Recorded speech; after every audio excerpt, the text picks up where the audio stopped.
Welcome to our final session of the day in the conference. My name's Stephen Nielsen and I'm the Chief Operating Officer of Scottish Handball. Our final session is Big Sport, Wee Countries, Big Ambition.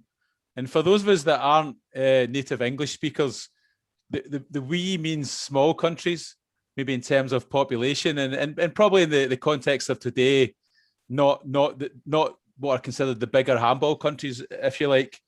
So I'm joined today by Leonor and Ari, who are both very good friends of both Scottish and British handball, and have helped us out in many occasions as we've tried to develop the sport here. Leonor Malozzi, she's the International Relations Director for the Portuguese Handball Federation, and Ari Rauch is the Secretary General of the Faroese Handball Federation. Both countries have a long history of handball, but probably in the last 5 to 10 years, we've really seen them exceeding expectations. I don't think they exceeded their own expectations. I do think that they hoped that they would get to that level, but I think within the handball world, they've been seen to have maybe punching above their weight and doing very well.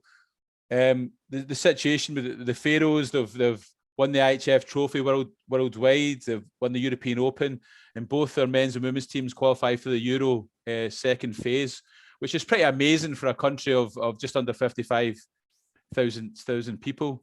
And of course, and the thing that really delights Leonor is the fact that the Portuguese men's team has qualified for the Olympics, and that was a big dream for them. So Ari, I'd like to start with you. If you'd like to just give us a little bit of the history of handball within the Faroe Islands. Hi, everybody. It's a pleasure to be with you. Stevie, thanks for inviting me. Yeah, just briefly about Faroese handball. It feels like a kind of sport which has been with us forever, like football. But Faroese handball actually started with the women playing handball in the 1920s when a Danish teacher came to the Faroes, and the first clubs were established in the 1930s. In the 40s, the first national championships for both men and women started and have been ongoing ever since. It's been going on very much in a Scandinavian tradition with strong club cultures like in Denmark, Iceland, and Norway, Sweden. We have a lot of women playing. More than half we are women, 51%, and 49% men. And we have a total of around 2,600 players, which is approximately 5% of the population, which is around it's 52,000. So we like to consider us the country in the world which has the most handball players per capita. If we move on to like the 70s, you started building playing halls around in the Faroes. So we have around 25 handball floors around the Faroe Islands. So every small town has a handball floor. And the late 70s and early 80s was pretty much a golden age for the first golden age for Faroese handball. We played or we got membership in the IHF in 1974. So we played in the Sea World Championships in, I think it was 74, 76, 78. I think we played in Portugal in 78, and we hosted in the Faroe Islands in 1980. And we had, I think we had Portugal here and France and Norway and also Great Britain. Great Britain, of course, yeah. I've heard about that ferry trip, yes. Yeah, and yeah, well, France and Norway and Portugal are now, in the top, I don't know, 5 ranked nations in the world. They were playing in the Sea World Championships back then. So a lot has happened. During the 80s and the 90s, national teamwork was very unstable and on and off in the Faroe Islands until now recently, since since 2012-13. We've had a very had a very how do you say, a strong plan for the future. So a lot has happened in the last 10 years, you can say. So a brief summary of our history. Thanks for that, Ari. And yeah, we'll start to go into a little bit more detail on that journey over the past sort of 10 and 15 years. Leonor, over to you. Just interested to sort of hear your story of Portuguese handball, and obviously it's been established for quite a while as well, but you know, there's been some sort of up and down times as well. Hello, everyone. Thank you, Stevie, for your invitation. It's a pleasure to be here and to be able to share our experience with you. In the history, I mean, we started in 1932, so we were a little bit later than Ari. But when we started in 1932, we started with the old version of 11 players, 11 field players. That's how handball started to be played in Portugal, with the old version. And the games became very, very popular. And then the federation was created a few years later in 1939. Then the 7 players version was adopted. And in 1949, we had our first official game played in the country. And they always say, there is a funny story about this, because they always say that the first match was a financial loss. And I'll tell you why. Because at the time we were playing outdoors. And so somehow the ball flew out of the field and it hit a couple of windows and broke the glasses. And in the end, we had to pay for it. So this was at the time a big loss. But I think the damage paid off, because the reality is, of course, very different these days. And handball is a reference sport in our country. And also internationally, we are doing very well. I mean, the numbers are explicit now. We have almost 50,000 players playing handball, both on the mainland and on the islands. So we have handball in every single district of the country. And that's something we're very proud of. And it generates a great interest. It generates great interest from the public and the media. And now, after all this kind of success we've had in recent times, it's creating a lot of expectations. So while you know, you're talking a little bit about the success, let's talk a little bit about the journey and some of the decisions that were made and about the dream, because I'm always quite fascinated about the whole story of getting to the Olympics. But talk a little bit about when they decided to have that dream and what people thought of the dream, and just how that whole journey over maybe perhaps the last 15-20 years has happened. Yeah, well, the dream is something that we always mention, because until very recently it was a dream, and at the time was a dream. If we go a few decades back, and people used to say, "Oh, that's a dream. You're crazy. Something that it's far beyond." To make the Olympics, to get a team into the Olympics. Yeah, to get to the Olympics, which was the ultimate achievement. But Stevie, how did we get here? There are no miracles, you know. You need funds. You need, and in order to have funds from sponsors, for instance, you need to provide attractive sportive events. Of course, we've had the help from the government, because without it we cannot survive.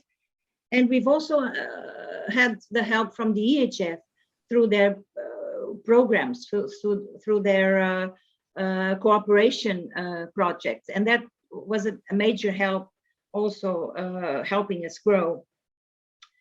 Also, we are growing because the younger national teams have had very good results in their international competitions. And they're starting having this, we go back to 2010, when we won a silver medal in Slovakia in the European Junior Championship. And 6 out of those players are now playing in the men's national team currently. So this was the beginning. So it was a long term. It was a very much a long term project. Yes. And also, I mean, the key factors for this development were both the clubs and the players, because the clubs started to have as an objective to have a good participation in the European competitions, and for that they felt the need to improve the quality of their inner structure and the quality of their players. So this was already a major positive key. And then the work they've done, it's fantastic. I mean, you look at FC Porto as an example of that. You know, we now have 10 players in the national team that play together in FC Porto, and that is visible in the way the team plays. Okay. And also internally, we felt the need to reformulate the competitions and to have a permanent education of the coaches. And we had to intensify the search for talented players. And little by little, things starting to fall into place, if you know what I mean. Yeah. So, I mean, it is basically this. And also the mentality changed, you know, the mentality in the coach, the mentalities in general, because for a long time, we had the stigma of never being able to reach, to succeed in a qualification. That this idea was kind of set in people's minds. We could never win anything. We were almost there, and we didn't get it. Oh, by 1 goal. Oh, this and that. So we had to dismount this state of normality per se, in order to start believing how can we compete on equal terms with our opponents. Yeah. So thanks for that, Leonor. So Ari, I'm quite interested just to the similar type question, or just that journey, that vision you created for Faroese handball and that you went on over the last, say, 10 years or so. There are a lot of similarities to Leonor's what she's saying. There's no magic formula. It's hard work, but in the Faroes we've always had a lot of talent knocking about on the handball fields. The challenge has always been how do we secure a stable and ongoing national teamwork. Obviously it's expensive for us. We have not been very well funded, and also it's very expensive to travel from the Faroe Islands. We have to take an airplane 2 hours every time to Copenhagen before we can even, go anywhere. Yeah, but we had this working group which sat down in 2013, I think it was, which set some goals and kind of made this manifest. The goal was that the Faroe Islands should compete on the same level as our neighboring countries, as the Scandinavian countries, and by the same level I mean that we should enter every official IHF and EHF competition. We should be there every time, both women, men, both seniors and the youth national teams. And the long-term goal is that we should be within the best 24 in 24. Yeah. Yeah, in 2024. So we started, sketching this down, and also we had to do this because we had parents gathering the talent, but both the best talented boys from the country, getting them together for trainings.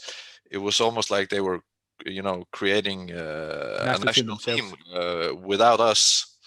Okay. So we had a plan, an economic plan, and also a sporting plan, and also a governing plan or administrative plan. So these three like components should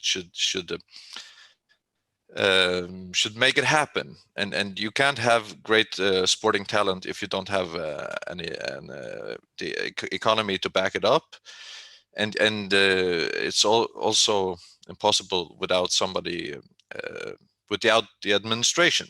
So we looked a lot to our neighbors, especially Iceland, who kind of have the same geography as us, a small country. And if they could have, or if they could reach the Olympic final, and for every handball player they have, for every 3 handball players we have 1. Okay. So if they can reach an Olympic final, we might not reach that, but we might reach, a Euro or a World Championship. So that's our dream and our goal. And we slowly began to move towards that. We started with youth national teams, slowly building up. In 2014, we started winning these emerging nations and the IHF trophy. We won all those competitions. So after winning the emerging nation for the second time, we didn't get a third invitation. So won it too many times. Yeah. So now we're competing in every championship there is, or qualification.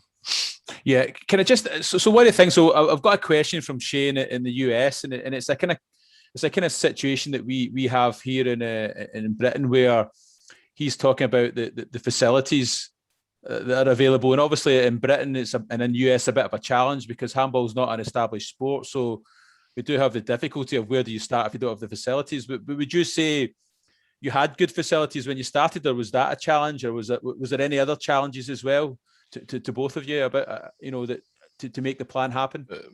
At the moment, we have enough floor for every club for training. At some points, it's been they had to fight for the hours on the handball floor.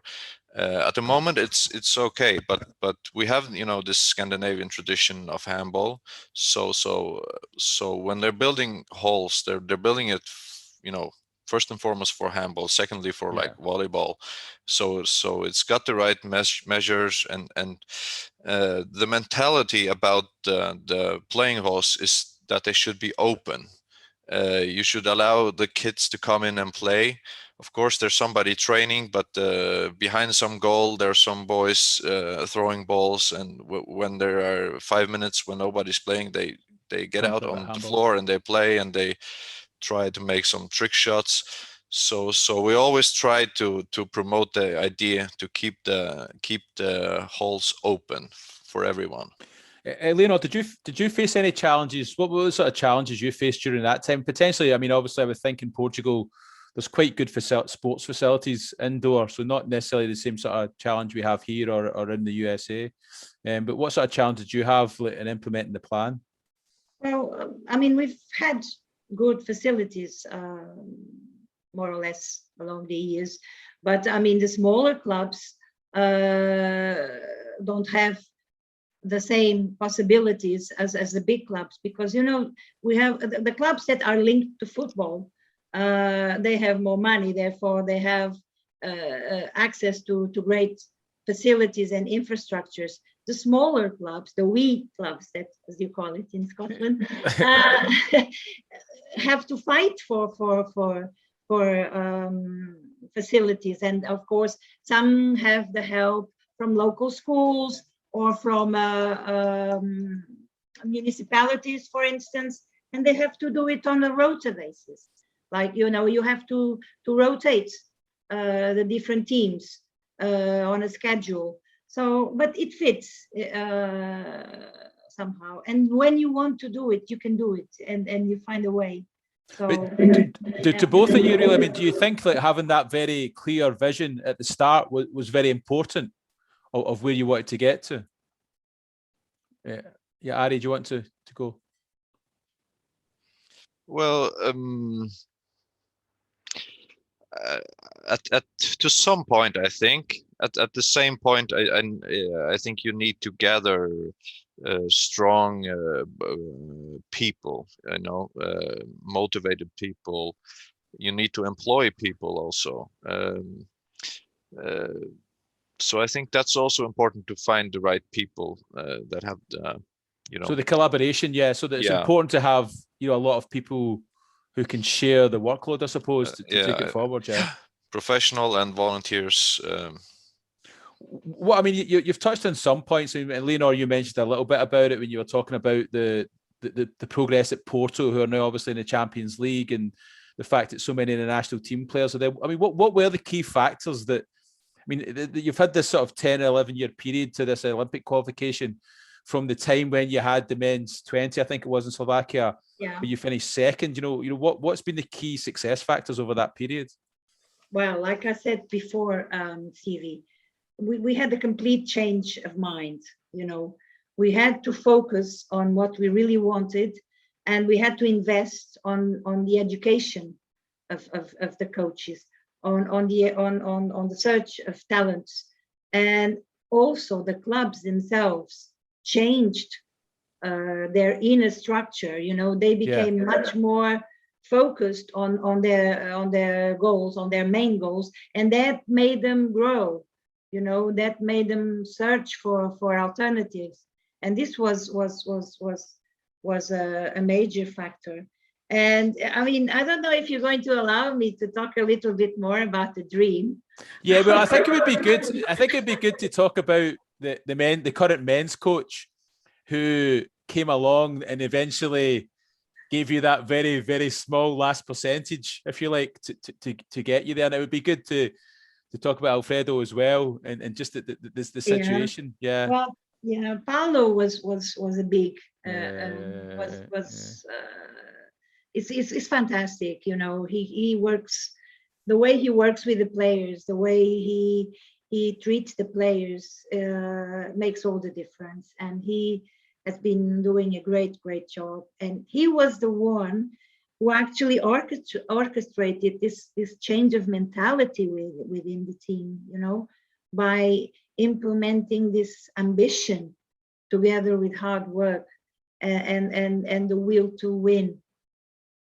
So we are extremely happy with him and his job. Well, it's very hard to talk about Quintana, because it hit us like a big punch in the stomach. And then losing Quintana 2 weeks before the qualification to the Olympics made it all even harder, because it was a major blow within the men's national team family, because they work like a family. So it was like losing a family member all of a sudden. Even the nation, even throughout the nation, it was there was this feeling of sadness and disbelief. So this must have been one of the hardest situations we've had to go through in our history. So because the Olympic dream was also Quintana's dream, somehow this dream materialized in their minds, because they were playing with Quintana in their minds, and they were playing for him, so they say. So it was with Quintana, with Quintana's thoughts in their minds, that they fought each battle and they won. So the impact was just overwhelming. And Stevie, for a country that is centered on football, the culture is mainly focused on football. This was a major achievement, because everybody was talking about handball. All of a sudden, the whole country was talking about handball. People in the streets, the media, the social media, the TV news were opening with the headlines, national team makes it to the Olympic Games. So this was something, just fantastic. And of course, it was that last goal in the last 2 seconds as well. So that was, it's quite incredible. One of the questions that came from Brian in Scotland, and it was around, and it's what you've touched on there. Suddenly, handball was the #1 sport because you qualified for the Olympics. But has it helped having TV coverage and a lot of visibility in the media? I mean, how has that grown over the time of the plan? Has there always been a good interest? This is to both of you really, within the media and within television in each of your countries. Yes, well, the media were always interested in handball overall, and TV also. But there was a time, Stevie, when along the way, when things were not so easy, you know, and in order to get national teams games broadcasted on TV, we actually had to pay to have them played on TV, you know. We had to fight that battle. And so things have changed now, of course, because of all this all this impact, and the Olympics and the World Championship and the European Championship. But before that, you know, it was very, very difficult to break that wall. Yeah, what's it been like in, you know, in the Faroes, the sort of coverage? I mean, has it helped having that kind of Scandinavian influence within, you know, your culture, if you like? I'd say generally yes, but it's kind of the same as Lena was saying. We've struggled at some point, and we have also had to pay at some point for coverage, but when you get good results, suddenly everything's much easier. Yeah, when you're on the way up, it's tough. When you're up there, it's easy. It's like that. But there's been, you know, on the sports news every week, there's been handball, but they recently started, you know, showing handball live once a week. So it's still progressing. So one of the things I was going to ask is, you know, how big a factor were coaches around the success? You know, I'm just trying to understand, you know, what was, I mean, obviously, Ari, you said there's a little bit, you know, we obviously had some good talented players, and we know about Elfson, who's a fantastic player, who's only 19 from the Faroes, but you know, what part did the coaching play in it, the quality of the coaching? In the Faroe Islands, I mean, when you're in a small country, isolated country as we are, it's very quickly that you have the same people walking around each other all the time. So like in a small duck pond.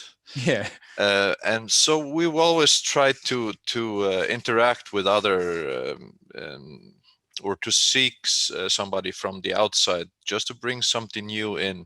So in the last few years, we've had a lot of full-time coaches. They've come from Spain and Brazil, Norway, Denmark, Sweden, Iceland, Macedonia, Serbia, from everywhere, to bring in inspiration, new people. Of course,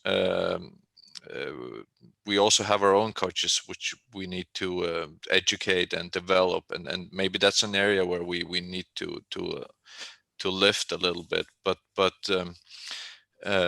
we've tried to. There's been a good economic situation in Faroe Islands for the last few years, and also with the clubs. So they could afford to bring in full-time coaches from the outside, and that's been good.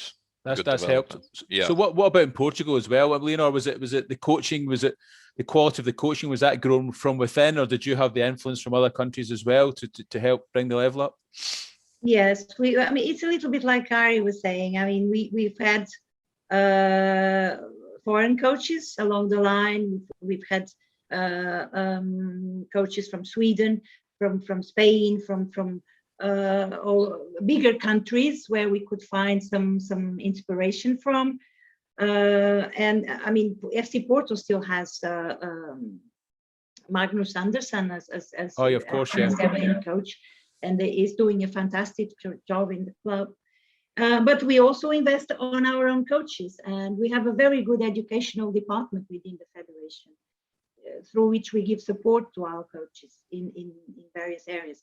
We have regular courses, regular, you know, master coach courses, and all this helps them to feel supported. And we are at the moment creating a database with all the coaches' data and all the inputs they want for them to share with others. So I mean, this is a way of changing the old coaching mentalities. Also, it's important, and you know, give them the support they need to go on. It's very important. On the player front, you know, to reach the success you did reach, you know, what's your thoughts on players going abroad to develop or staying at home to develop? I know maybe some of your players have maybe went abroad and played. I mean, what's your view on that in terms of the success level you reached? It was important. It was important that at some stage they went abroad. I mean, they were all of a sudden, and we go back to 2010. All of a sudden, our players started to be sought after by clubs. Yeah. Sought after, yes, and admired. So gradually they started, because in the beginning there was not this emigrating mentality in the country. You know, they didn't want to leave the country, and then after that time, you know, even their own mentalities started to change, and they say, oh, I can go further, I can play in Germany, I can play in France, or I can play in Spain. So, and this brought a whole new involvement within the handball and the national team. So yes, bring the level up of it up, yeah. Yes. And of course, Ari, you've, you know, obviously Faroes has got a very close relationship with Denmark, so there's always an opportunity. And of course, many people from the Faroe Islands would go and study in Denmark. You know, was that a big influence in the success that you got? Yeah, on some levels. There's a tradition for a lot of sports interested young players to take the 10th grade in Denmark, go for 1 year to play in Denmark, and a lot of young boys and girls still do that, but then they come back, but they bring something back, but we are still we haven't had so many players playing abroad for the last couple of years, but suddenly it's boomed for the last 2-3 years. Now we have players in the best Icelandic league, in the Norwegian league, Swedish and Danish, and most of the men who are playing tonight in the senior team are playing abroad in the highest leagues. So it's come very suddenly, but it's a good progression.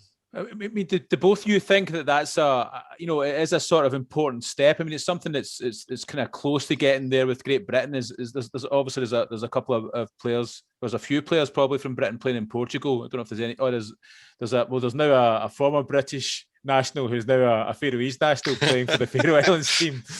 So I mean, do you think it's important to go through that cycle of, like, as your quality improves, the players go abroad, and then this, you know, raises the standard of the national team, and then eventually you can do it at home, but you have to go through that kind of cycle? For sure. I think playing on a high level and training on a high level every day, that's a prerequisite for having a strong national team. And we're seeing it slowly happening with our men's team, and the women are also starting to. And I suppose it's difficult to resist, because the clubs come, as you said, Leno, the clubs come looking for the players if they get to a good level. So probably at one time in Portugal, the players were quite good, but then suddenly they were becoming top players. And so the clubs want them because that's where the next big thing is. The next players are as well.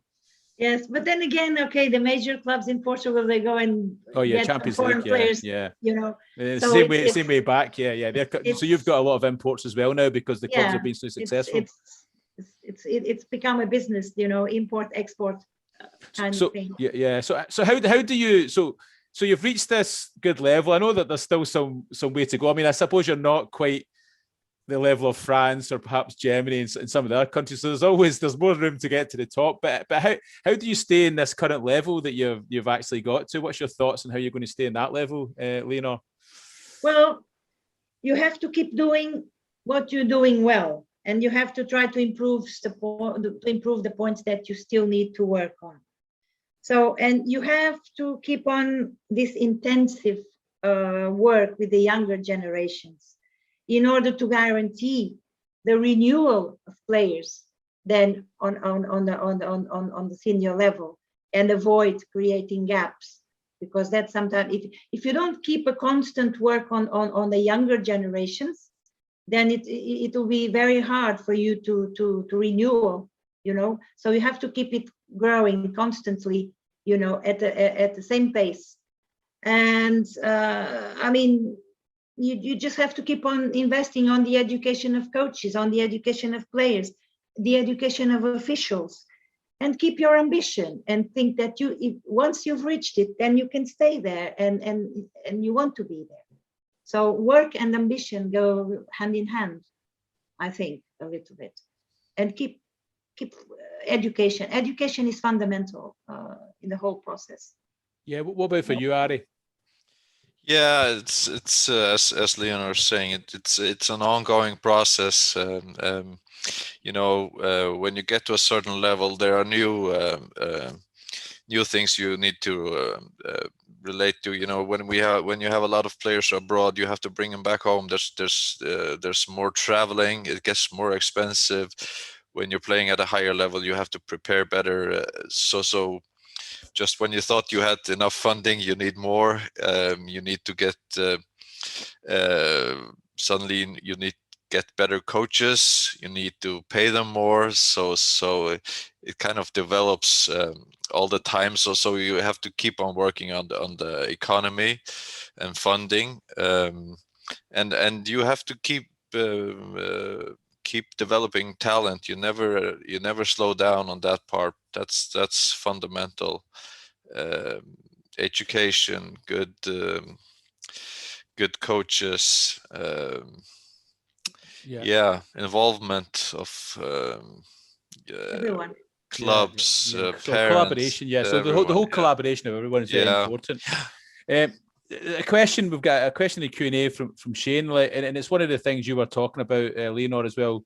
Obviously, Portugal's a very big football country. I mean, I know there's a reasonable level, you know, of handball within the culture in both your countries, but have you had to try and kind of steal players from other sports and try and show them what would be good about the sport, or what's similar about the sport they do, or what would be more exciting about handball to switch them from other sports? That's something you dealt with in that whole development as well, to get I guess it's to get the best players, because you're always going to struggle in Portugal.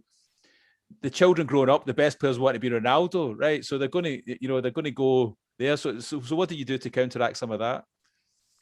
Well, I think the visibility of the national team now is a great factor for that. You know, kids want to play handball because they now have idols in handball, you know, which they didn't have before. Like in football, they've always had idols all their lives, so it was easy and ready-made.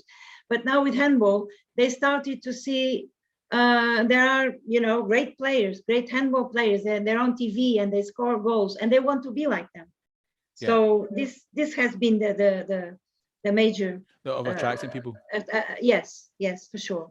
Especially in a country like us, because I mean, our country is so centered on football that this was a major achievement. Yeah, so to get that visibility. What about you, Ari? Did you have to try and attract people from other sports, or sure? Well, in the Faroe Islands, it's always been the tradition that you do a lot of sports. So the kids in the summertime they play handball. No, I mean they play football, and in the wintertime they play handball or volleyball or swimming or gymnastics. So they switch a lot around.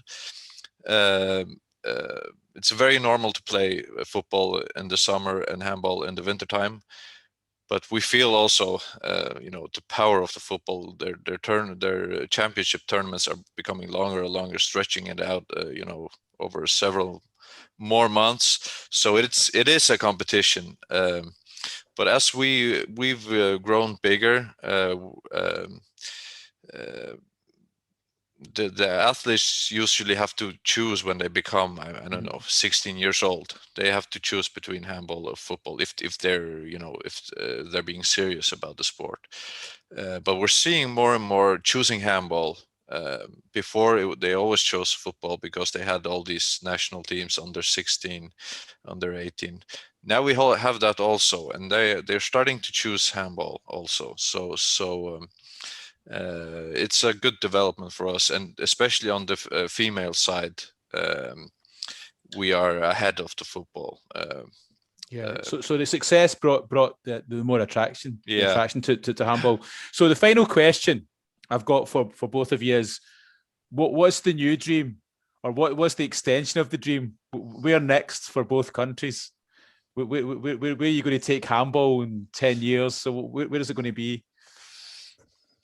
Stevie, there are no limits, you know. You can never limit your dreams. So there are no limits. Just keep on rolling. And you know. So Portugal, number one handball country, maybe? Yeah. Who knows? Maybe. Need a little bit of time. We need the time. Yeah. We proved it's possible. So step by step. Give us a little bit more time, yeah. What about you, Ari? We have had our under 21 national team. They reached the World Championships in 2017, and we've had our under 17 boys team. They won the European Open, beating countries like Sweden, Norway, and Spain and Hungary.